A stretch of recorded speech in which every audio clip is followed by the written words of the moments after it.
Yeah, yeah, yeah. Oh, yeah. Hello, I'm Gino Henderson. And if you're in the business of producing musicals and you're looking for a good story, I have one. And it can be described in one word. Funk. Pure, unadulterated funk. She's a very kinky girl. I'm Rick James! Every style of music has its own brand of funk. In the 50s, Chuck Berry, the father of rock and roll, was funky. As I got on a city bus and found a vacant seat, I thought I saw my future bride walking up the street. I shouted to the driver, "Hey conductor, you must slow down. I think I see her, please let me off this bus." Ike Tina Turner, Ray Charles, Little Richard, funky.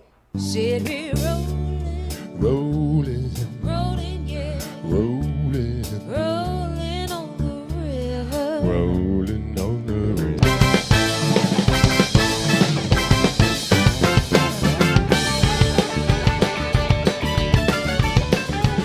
And we all know what happened when the godfather of soul injected the funk with steroids. He's been studied, sampled, and stolen from ever since. One name embodies the funk in jazz. Miles, who reached out to Hendrix, and he was so funky he redefined the Fender Stratocaster. There ain't no kind of way out of here. I chose a wild ride into the wilderness.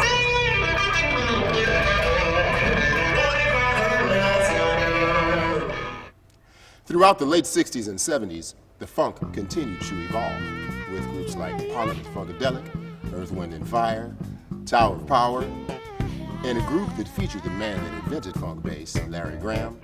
He played "I'm Gonna Get Some Bottom" with Sly and the Family Stone.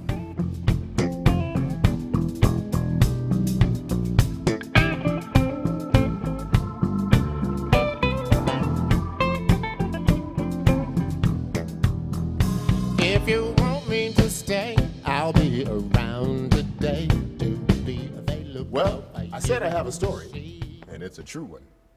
It's about how all of that music affected a group of teenage musicians from the Crenshaw district in Los Angeles between the years 1968 and 78.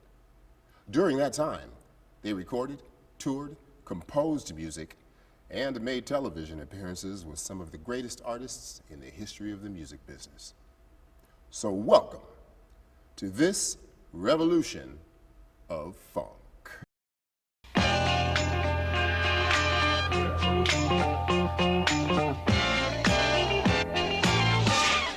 The year is 1976, Los Angeles. And where I grew up in Lamert Park, everybody had a band. And when it came time to go get a gig, the place to go get it was the Total Experience. At least it was for Patrick Moulton, James Bradley Jr., Fernando Harkless, and yours truly. Our group was Manufactured Funk, the house band at the club. And we opened the shows for everybody. Tell them, Charlie. Now when it came time to go our separate ways, James got a gig with Chuck Mangione.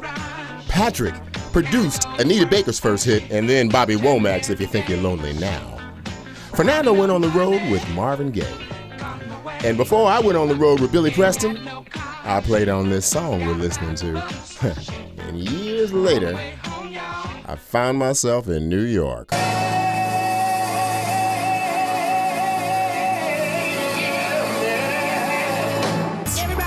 Take a trip down memory lane with Baby It's You, the most fun you'll have on Broadway. Visit telecharge.com.